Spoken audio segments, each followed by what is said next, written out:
सच के साथ। नमस्कार, सिटी वाराणसी लाइव में आप सभी का स्वागत है। मैं हूं अमित मिश्रा। आइए देखते हैं आज की खास खबरें।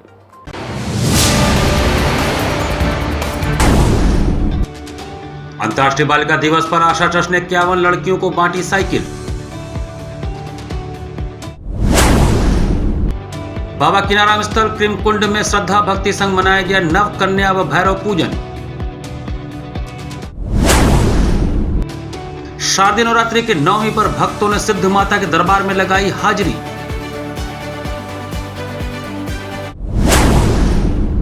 और काशी में दुर्गा पूजा की धूम, 9वीं पर पूजा पंडालों में लोगों की उमड़ी भारी भीड़। और अब समाचार विस्तार से। मैदागन स्थित मां सिद्ध माता के दरबार में 9वीं पर श्रद्धालुओं ने भक्ति भाव से मत्था टेकते हुए मां से आशीर्वाद मांगा। नवरात्रि के 9वीं पर भक्तों ने मैदागन स्थित सिद्ध माता गली में सिद्ध माता के दरबार में हाजिरी लगाई। मां दुर्गा की 9वीं शक्ति का नाम सिद्धिदात्री है, जो सभी प्रकार की सिद्धियों को देने वाली देवी मानी जाती है। भोर से ही देवी के मंदिर में दर्शन पूजन करने के लिए श्रद्धालुओं की भीड़ उमड़ी। मां को भोर में पंचामृत स्नान के बाद अड़हुल और गुलाब के फूलों से भव्य श्रृंगार किया गया। मंगला आरती के बाद माता के मंदिर का पट भक्तों के दर्शन के लिए खोल दिया गया। श्रद्धालुओं ने नारियल और चुनरी का प्रसाद चढ़ाकर माता से सौभाग्य की कामना की। पौराणिक मान्यताओं के अनुसार भगवान शिव ने भी इन्हीं कृपा से सिद्धियां प्राप्त की थीं और वे अर्धनारीश्वर के रूप में स्थापित हुए थे। माता सिद्धिदात्री चतुर्भुज और सिंहवाहिनी है। मंदिर के पुजारी बच्चालाल मिश्र ने बताया कि नवरात्र के अंतिम दिन मां सिद्धिदात्री के दर्शन की जाती है। मां सिद्धि संपूर्णता का प्रतीक है, इसलिए सिद्धियां प्राप्त होने पर सभी मनोकामनाएं बिना विघ्न बाधा के पूरी होती हैं। देवी सिद्धिदात्री मां सरस्वती का भी स्वरूप है, जो श्वेत वस्त्रालंकार से युक्त महाज्ञान और मधुर स्वर से अपने भक्तों को सम्मोहित करती हैं। सिद्ध माता मंदिर का उल्लेख सिर्फ काशी खंड मिलता है और अन्य जगहों पर नहीं मिलता है, क्योंकि यह मंदिर अति प्राचीन है। इनके दर्शन मात्र से परेशान लोगों की परेशानियों का समाधान और मनोकामनाओं की पूर्ति होती है और यह सभी तरह की सिद्धियों को भी देने वाली है। दुर्गा सप्तशती में उल्लेख है कि नवम सिद्धिदात्री च नव दुर्गा प्रकृतिता। जो भक्तगण 8 दिन अन्य देवियों का दर्शन किन्हीं कारणवश नहीं कर पाते हैं, वो अंतिम दिन माँ सिद्ध माता जी का दर्शन पूजन प्राप्त करके 9 देवी को आशीर्वाद उनको प्राप्त हो जाता है। इसमें कोई संशय नहीं है। भक्तगण यहाँ पर सिद्धि के लिए आते हैं। माँ सिद्धिदात्री इनका नाम है, सिद्धि को देने वाली हैं। भक्तगण की मनोकामना माँ जगदम्बा पूर्ण करती हैं। मां दुर्गा के एक से बढ़कर एक दुर्गा पंडालों में भक्तों की भारी भीड़ उमड़ने से पूरा शहर भक्तिमय हो गया है। सप्तमी और अष्टमी की तरह 9वीं को भी शाम होते ही वाराणसी के बाजारों में दुर्गा झांकियां देखने वालों का हुजूम उमड़ पड़ा। बड़ी तादाद में लोग इन झांकियों को देखने पूजा पंडाल पहुंचे। शादी नवरात्र में 9वीं तिथि पर एक और जहां मां सिद्धिदात्री की पूजा आराधना की जा रही है और उसके साथ ही जगह जगह भंडारा प्रसाद का कार्यक्रम भी रखा गया है, वहीं 9वीं पर शाम होते ही लोगों का जन सैलाब दुर्गा पूजा पंडालों में पहुंचा। इसी कड़ी में वाराणसी के मशहूर हथुआ मार्केट, चेतगंज, अर्दली बाजार, शिवपुर स्थित आकर्षक पूजा पंडालों में लोगों की भारी भीड़ देखी जा रही है। बनास के इन मशहूर पूजा पंडालों में कहीं स्वरवेद मंदिर की झांकी तो कहीं प्रेम मंदिर तो कहीं उज्जैन का ओंकारेश्वर मंदिर है। बंगाल के बाद वाराणसी का दुर्गा पूजा बहुत प्रसिद्ध है। बनारस शहर में यह पर्व पूरे हर्षोल्लास के साथ मनाया जाता है। बंगाली कारीगरों द्वारा इन पंडालों को विशेष आकार दिया जाता है, जिनमें भारत की प्राचीन सांस्कृतिक विरासत व नई उपलब्धियां शामिल रहती हैं। हर साल शारदीय नवरात्र में अलग अलग पंडालों में दुर्गा पूजा आयोजन को लेकर एक अलग ही उमंग देखी जाती है। वाराणसी के सैकड़ों पूजा पंडालों में सप्तमी के दिन से ही लोगों की भारी भीड़ देखी गई। अपने परिवार के साथ लोग पूजा पंडालों में पहुंचे। मां दुर्गा के दर्शन करने के बाद पंडालों के बाहर तस्वीर लेते हुए भी नजर आए। खास यह रहा कि रात जैसे जैसे गहराती जा रही थी, काशी की सड़कों पर कोलाहल बढ़ता ही जा रहा था। पूजा पंडालों की आकृतियां, सजावट और भगवती के दर्शन के लिए लोग बाग एक से दूसरे पंडालों का रुख करते रहे। विशेष यह कि कमोबेश हर पंडाल के आसपास अस्थायी दुकानें भी सजी रहीं। बच्चे खिलौने पर रीझ रहे थे तो महिलाएं घर उपयोग की वस्तुएं और सौंदर्य सामग्री की ओर आकर्षित हो रही थी। दुर्गाचरण इंटर कॉलेज परिसर में वाराणसी यूथ क्लब की पूजा पंडाल में ग्रामीण परिवेश में देवी विराजमान है, तो नई सड़क स्थित सनातन धर्म इंटर कॉलेज में जयपुर के शीश महल में देवी को प्रतिष्ठित कराया गया है। रेशम कटरा के पूजा पंडाल में प्रवेश द्वार पर आदि योगी की आकृति आकर्षण का केंद्र है, तो सूड़िया स्थित एसबी दुर्गोत्सव समिति में वैष्णो देवी की झांकी के दर्शन हो रहे हैं। नई सड़क स्थित गीता मंदिर में पूजा पंडाल में साबूदाना और मेवा से दुर्गा प्रतिमा को आकार दिया गया है। पांदरीबा में चौरसिया समाज दुर्गा पूजा समिति के पंडाल में द्वारिका की थीम पर देवी की प्रतिमा जल में डुबाकर रखी गई है। यह सभी पूजा पंडाल किसी मायने में एक दूसरे से कम प्रतीत नहीं हो रहे हैं। प्रशासन ने सुरक्षा के इंतजाम किए हैं। इधर बाजारों में दुर्गा झांकियों को देखने के लोगों का हुजूम उमड़ रहा है। इस भीड़ से किसी को कोई परेशानी का सामना न करना पड़े, इसको लेकर प्रशासन मुस्तैद नजर आ रहा है। प्रशासन ने सुरक्षा के लिहाज से पुख्ता इंतजाम किए हुए हैं।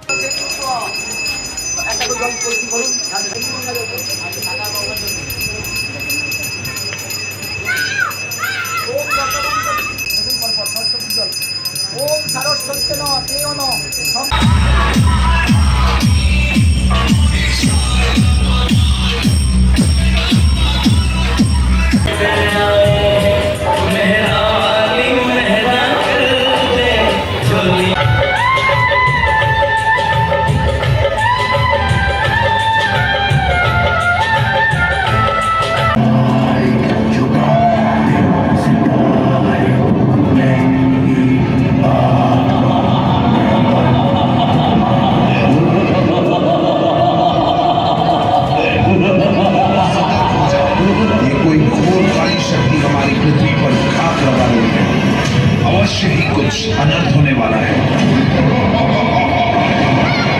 रविंद्रपुर स्थित अघोर पीठ बाबा किनाराम स्थल प्रेम कुंड में दैनिक आरती पूजन के साथ नवमी कन्या पूजन विधिवत की गई।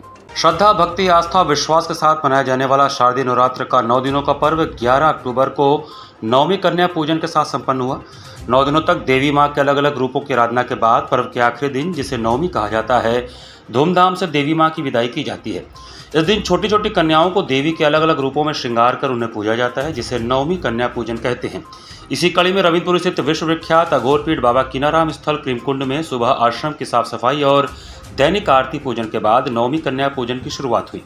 यहाँ के पीठाधीश्वर अघोराचार्य महाराज बाबा सिद्धार्थ गौतम राम की देखरेख व मार्गदर्शन में नवमी पूजा का प्रारंभ सर्वप्रथम सभी 9 कन्याओं का श्रृंगार कर उन्हें देवी रूप में और एक बालक का श्रृंगार कर उन्हें भैरव बाबा के रूप में प्रतिष्ठित करने के साथ हुआ। स्वयं पीठाधीश्वर द्वारा सभी देवी स्वरूप में बाल कन्याओं और भैरव रूप में बालक के पांव पखारे गए। तत्पश्चात सभी 9 देवियों व भैरव जी की विधि सम्मत पूजा कर उनकी आरती उतारी गई। इसके बाद सभी देवियों व भैरव जी को विभिन्न पकवानों का भोग लगाया गया और उन्हें तृप्त कराकर पैर छूकर उनका आशीर्वाद दिया गया। अघोर पीठ में मनाए गए इस नवमी कन्या पूजन के दौरान लगातार जय मां सर्वेश्वरी और हर हर महादेव का उद्घोष लगता रहा। बाद में भंडारे के तहत हजारों लोगों ने प्रसाद ग्रहण किया। गौरतलब है कि बाबा किनाराम स्थल प्रेमकुंड में नवरात्र का पर्व और नवमी कन्या पूजन को देखने के लिए देश और दुनिया के साधक महात्माओं के अलावा आम श्रद्धालु जन भी बड़ी संख्या में आते हैं। 9 दिन निशा पूजन हवन के बाद सुबह से हम लोग माता का प्रसाद बनाते हैं और बाबा की कृपा से, बाबा के आदेश से बाबा बच्चियों का हम लोग, माता जी का हम लोग भोग चढ़ाते हैं।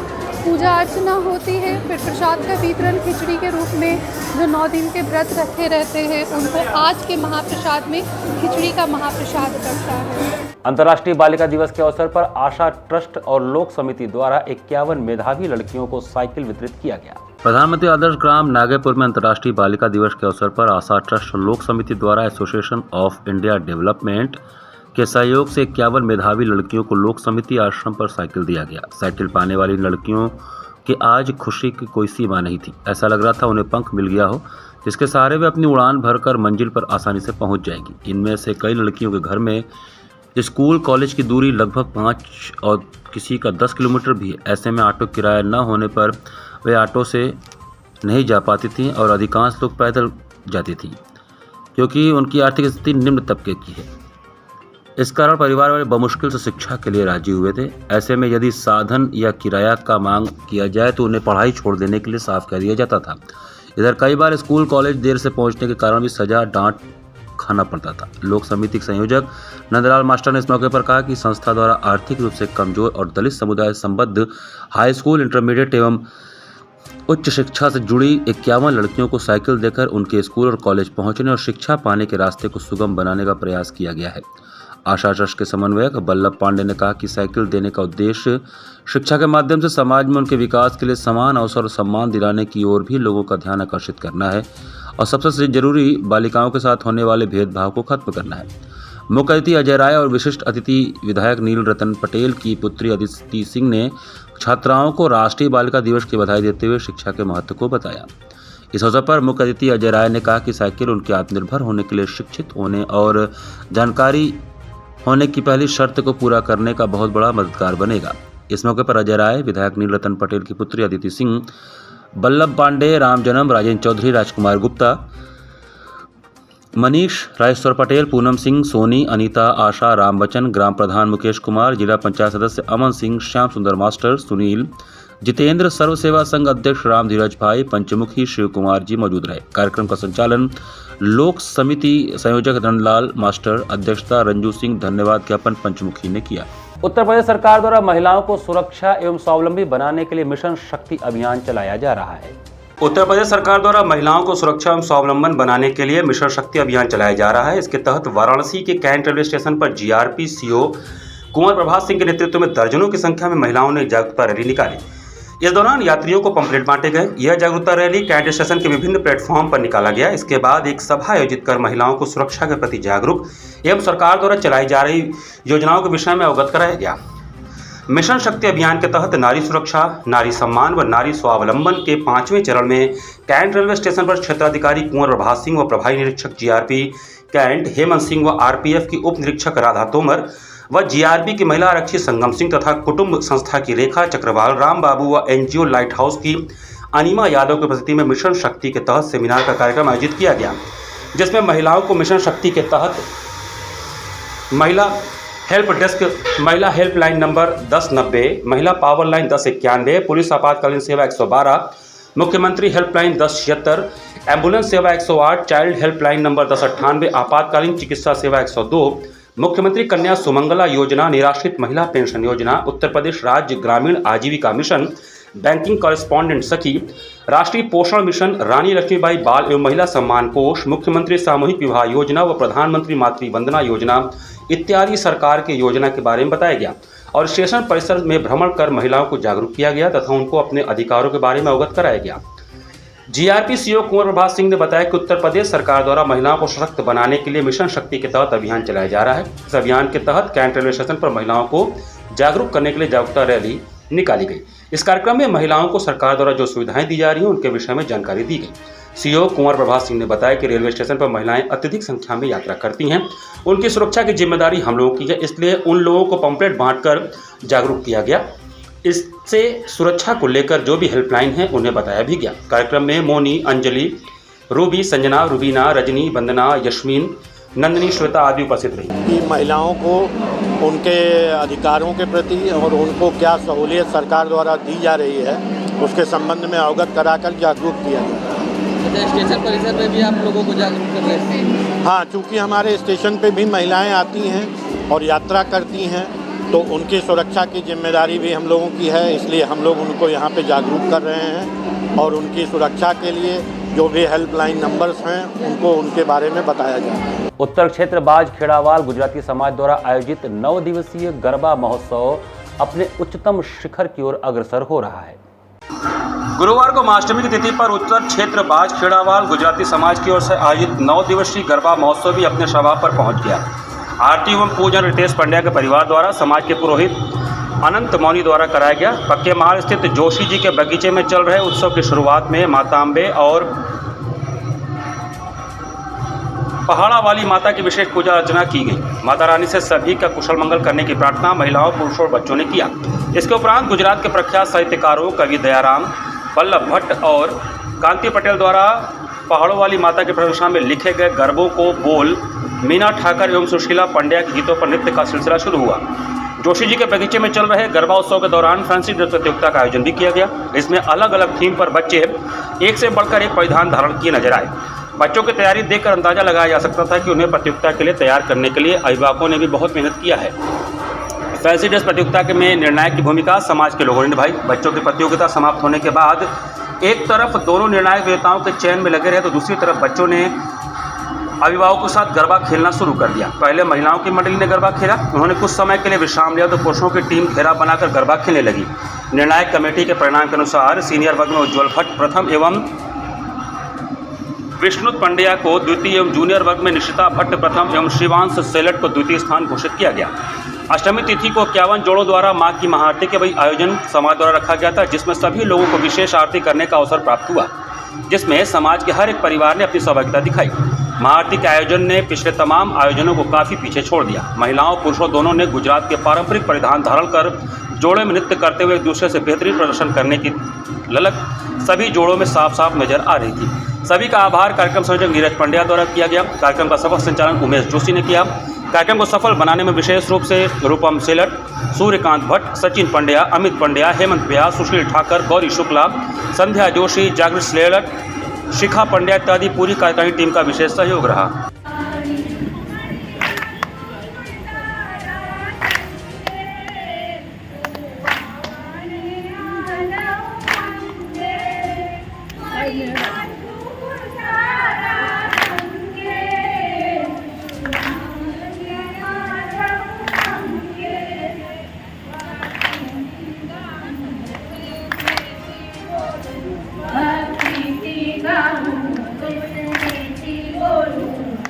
रामनगर की रामलीला के 24वें दिन युद्ध के मैदान में श्री राम और रावण युद्ध का मंचन हुआ। रामनगर की विश्व प्रसिद्ध रामलीला में 24वें दिन गुरुवार को रावण युद्ध में सब कुछ गंवाने के बाद अंत में स्वयं युद्ध करने चल पड़ा। वह अपनी सेना के जीवित बचे सैनिकों से कहता है कि लड़ाई से जिसका मन हट गया हो वह अभी से भाग जाए। लड़ाई के मैदान में भागने से भलाई नहीं है। मैंने अपनी भुजाओं के बल पर बैर को बढ़ाया है, इसका जवाब भी मैं स्वयं दूंगा। वह अस्त्र शस्त्र रथ आदि लेकर रणभूमि के लिए चलता है तो उसके सामने अपशकुन होने लगता है। वह उसको नजरअंदाज करके अहंकार के वशीभूत होकर चला जाता है। उसको सेना के साथ आते देखकर वानर सेना दौड़ती है। दोनों सेनाओं के साथ ही राम और रावण के बीच युद्ध होने लगता है। राम को पैदल युद्ध करते देख राम पर विभीषण को संदेह होता है। वह राम से कहते कि आप कैसे विजय प्राप्त करेंगे। तब राम उससे कहते कि सूरता और धैर्य जिस रथ के पहिए हैं, सत्यशील और दृढ़ता जिसकी ध्वजा पताका है, ज्ञान जिसका बल और इंद्रियों को जितना तथा परोपकार रथ के घोड़े हैं, जो क्षमा और दया रूपी रस्सी से जुड़े रहते हैं, और ईश्वर का भजन उस रथ का चतुर्थ सारथी है। वैराग्य रूपी ढाल, संतोष रूपी तलवार, दान रूपी फरसा और बुद्धि रूपी धनुष हो, संयम और नियम हो, जहाँ अनेकों प्रकार के बल हैं, निर्मल और अचल मन तर्कस है और ब्राह्मणों के चरण का पूजन कवच है, किसी उपाय से विजय प्राप्त करूंगा। यह सुनकर विभीषण का संदेह दूर हो गया और विभीषण राम के चरण पर गिर पड़े। रावण की मार से वानर भालू व्याकुल हो उठे। यह देखकर लक्ष्मण क्रोध आ गया और वे रावण से लड़ने के लिए चल पड़े। उनको देखकर रावण कहता है कि तूने मेरे पुत्र का नाश किया है, आज तुझे मारकर अपनी छाती ठंडी करूंगा। वह लक्ष्मण पर बाणों की वर्षा करता, जिसे लक्ष्मण काट देते हैं। वे अपने बाण से उसके रथ को काट देते हैं। रावण मूर्छित होकर भूमि पर गिर पड़ता है। मूर्छा हटने पर वह लक्ष्मण पर ब्रह्मा की दी प्रचंड शक्ति का प्रयोग करता है, जिससे वह विकल होकर गिर पड़े। रावण उन्हें उठाने लगा लेकिन वह नहीं उठे। यह देखकर हनुमान दौड़ पड़े तो रावण उनकी छाती पर एक घूंसा मारा। वह घुटनों के बल पर रुक गया और संभल कर उसे एक घूंसा मारा तो वह मूर्छित होकर भूमि पर गिर पड़ा। मूर्छा हटने पर हनुमान के बल की प्रशंसा करता है। राम के कहने पर भाई अपने हृदय में ऐसा समझो कि तुम देवताओं की रक्षा करने वाले और काल को भी खाने वाले हो। यह सुनकर लक्ष्मण खड़े हो गए। उन्होंने रावण के रथ को तोड़ दिया। सारथी दूसरे रथ में घायल रावण को डालकर उसको लंका ले गया। वहां होश में आने पर वह युद्ध करने लगा। वहीं पर भगवान की आरती के बाद लीला को विराम दिया गया। शारदीय नवरात्र के अष्टमी तिथि पर श्री माता ब्रह्मचारिणी देवी जी का 1008 नारियल की बलि के साथ हवन पूजन किया गया। दुर्गागढ़ स्थित ब्रह्मचारिणी मंदिर में शारदीय नवरात्र की अष्टमी तिथि पर श्री माता ब्रह्मचारिणी देवी का हवन पूजन किया गया। ब्रह्मचारिणी देवी मंदिर के महंत ने विधि विधान के साथ पूजन पाठ व हवन किया। इस दौरान महंत राजेश्वर सांगेरकर ने दुर्गा सप्तशती के बारे में आए हुए भक्तों को बताया। इसके बाद 1008 नारियल की बलि दी गई। अंत में महंत जी द्वारा विराट आरती किया गया। तत्पश्चात आए हुए भक्तों को प्रसाद वितरित किया गया। शारदीय नवरात्रि पर श्री काशी विश्वनाथ न्यास द्वारा श्री दुर्गा सप्तशती पाठ का 9 कन्याओं द्वारा पाठन आयोजित किया गया। श्री काशी विश्वनाथ मंदिर न्यास ने शारदीय नवरात्रि के महापर्व के तहत अष्टमी तिथि के उपलक्ष्य में एक विशेष कार्यक्रम का आयोजन किया। इस अवसर पर मंदिर चौक में दुर्गा सप्तशती का पाठ 9 कन्याओं द्वारा किया गया, जिसने समस्त धाम को भक्ति और श्रद्धा के रंग में रंग दिया। कार्यक्रम में उपस्थित सभी श्रद्धालुओं और दर्शनार्थियों ने शक्ति आराधना के इस महापर्व में भाग लेते हुए मातृशक्ति की आराधना की। बनारस हिंदू विश्वविद्यालय के कला विभाग, संस्कृति विभाग से आयु शक्ति स्वरूपा बालिकाओं ने सस्वर दुर्गा सप्तशती का पाठ किया, जिससे ज्योतिर्लिंग परिसर में अद्भुत शक्ति तरंगें फैल गईं और वातावरण को दिव्य बना दिया। मुख्य अतिथिगण में मुख्य रूप से शहर दक्षिणी के विधायक नीलकंठ तिवारी उपस्थित रहे, जिनके द्वारा कार्यक्रम का शुभारंभ दीप प्रज्वलन के साथ किया गया। नियत कार्यक्रम के अनुसार मुख्य अतिथि द्वारा मंदिर न्यास के मुख्य कार्यपालक अधिकारी विश्वभूषण, डिप्टी कलेक्टर शंभू शरण और न्यास सदस्य प्रोफेसर ब्रजभूषण ओझा मानद न्यास सदस्य पंडित दीपक मालवी के साथ नवदुर्गा स्वरूपणी कन्याओं का पूजन कर आशीर्वाद प्राप्त किया गया। सप्तशती पाठ में सभी श्रद्धालुओं ने श्रद्धा और भक्ति पूर्वक प्रतिभाग किया। गंगा सेवा निधि द्वारा मां गंगा की आरती में देश के प्रसिद्ध उद्योगपति रतन टाटा जी को श्रद्धांजलि दी गई। दार्शो में गंगा सेवा निधि द्वारा होने वाले मां गंगा की आरती में देश के प्रसिद्ध उद्योगपति रतन टाटा को श्रद्धांजलि दी गई। इस अवसर पर गंगा सेवा निधि के अध्यक्ष सुशांत मिश्रा ने बताया कि रतन टाटा को आज देश विदेश से आए सैलानियों और मां गंगा के अनन्य भक्तों ने 2 मिनट का मौन रखकर श्रद्धांजलि दिया। रतन टाटा जी को एक बार गंगा सेवा निधि द्वारा देव दीपावली के पावन मौके पर साल 2019 में चीफ गेस्ट का निमंत्रण भेजा गया था, पर स्वास्थ्य कारणों की वजह से वो नहीं आ सके। उन्हें आज याद कर गंगा सेवा निधि ने देश के उस महान व्यक्ति को याद किया है जो देश के लिए निस्वार्थ भाव से लगे हुए थे। इस दौरान गंगा सेवा निधि के कोषाध्यक्ष आशीष तिवारी, सचिव हनुमान यादव व बड़ी संख्या में श्रद्धालु पर्यटक मौजूद थे। सुप्रसिद्ध उद्योगपति श्री रतन टाटा जी का जो आकस्मिक निधन हुआ है, उसी क्रम में आज दशाश्वमेध घाट पर गंगा आरती में उनको श्रद्धांजलि दी गई। भगवती माँ गंगा बाबा विश्वनाथ से प्रार्थना किया गया कि उनकी आत्मा की शांति हेतु 2 मिनट का मौन रखा गया और बाबा विश्वनाथ और माँ गंगा से प्रार्थना किया गया कि उनकी आत्मा को शांति और मोक्ष प्रदान हो। 80 घाट पर भी जय मां गंगा सेवा समिति और ब्रह्म राष्ट्र एकम द्वारा 80 घाट पर रतन टाटा को 51 दीप जलाकर विनम्र श्रद्धांजलि दी गई। घाट पर मौजूद पंडितों ने शांति मंत्र का जप करके उनकी आत्मा की शांति के लिए मां गंगा से प्रार्थना किया। इस दौरान घाट पर सैकड़ों की संख्या में श्रद्धालु लोग उपस्थित रहे। श्रद्धांजलि सभा में लोगों की आंखें नम हो गई। समिति के यश चतुर्वेदी ने बताया कि रतन टाटा का देश के विकास में काफी अहम योगदान रहा है। गरीबों के लिए उन्होंने काफी कुछ काम किया है। एक ऐसे व्यक्ति के चले जाने से देश को काफी क्षति हुई है। आज हम सभी ने मां गंगा से उनकी आत्मा की शांति के लिए प्रार्थना किया है और 2 मिनट का मौन रखा। इस दौरान देश के विभिन्न कोने से आए पर्यटक भी शामिल रहे। भारत देश का एक युग मैं कहूँगा जो कई दशकों से हमारे यहाँ परिवार में हर घर में श्री रतन टाटा जी, जिन्होंने इतना बड़ा साम्राज्य अपना बनाया टाटा इंडस्ट्रीज़ करके, जिसके लिए आज आप देखेंगे सुई से लेकर एक हवाई जहाज़ तक सब उन्हीं के प्रोडक्ट पूरे भारतवर्ष में और पूरे विदेश में जो चल रहे हैं, उनके आज एक युग के अंत होने पर उनको भावपूर्ण श्रद्धांजलि दी। माँ गंगा और बाबा विश्वनाथ से यही प्रार्थना है कि उन्हें अपने श्री चरणों में स्थान दें। वंदे मातरम व्यापार मंडल द्वारा भारत के उद्यमी रतन टाटा के निधन पर शोक सभा का आयोजन किया गया।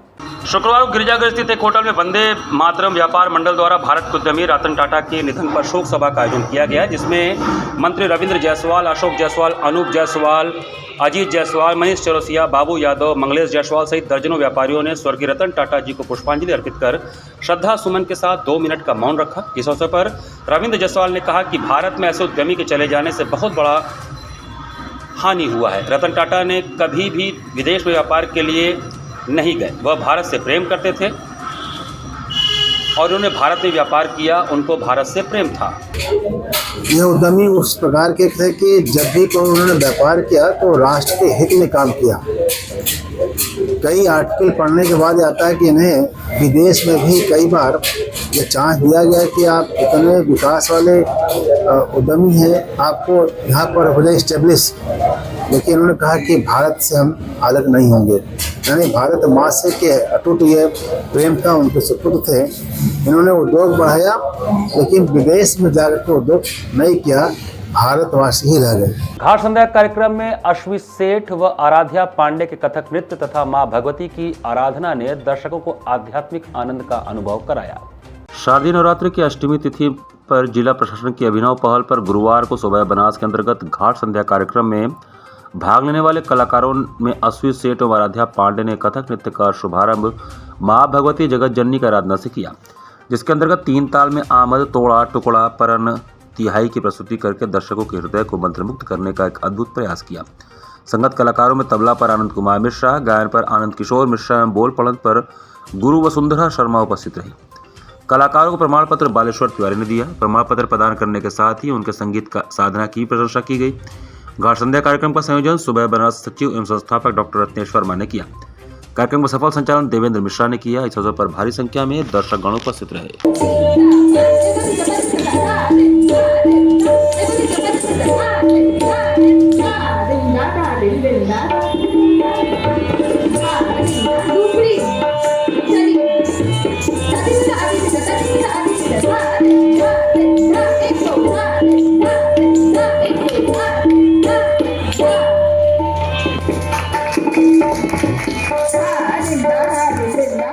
उत्तर प्रदेश भाईचारा कमेटी द्वारा इस वर्ष भी विधि विधान के साथ 108 कन्याओं का देवी रूप में पूजन किया गया। 108 कन्याओं का देवी रूप में पूजन उत्तर प्रदेश भाईचारा कमेटी द्वारा विगत वर्ष की भांति इस वर्ष भी किया गया। रामापुरा स्थित डायमंड पैलेस में संपन्न हुए इस कार्यक्रम में संस्था के प्रदेश अध्यक्ष प्रमोद वर्मा ने कहा कि वर्तमान समय पूरा विश्व संकट से गुजर रहा है। विश्व में अमन चैन रहे और सभी का कल्याण होने की मां भगीरथी से प्रार्थना की गई। सर्व साथ शांति एवं खुशहाली से मिलजुल कर रहने की कामना की गई।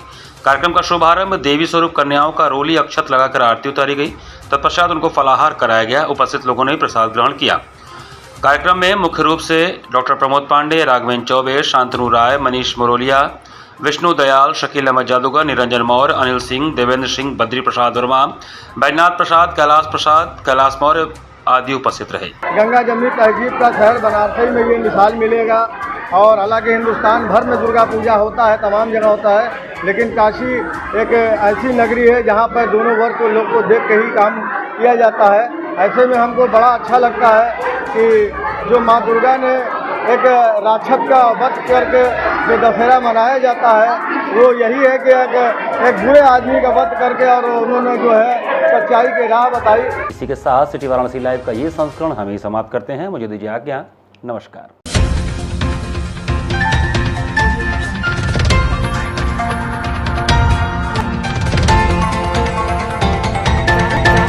लाइव सच के साथ।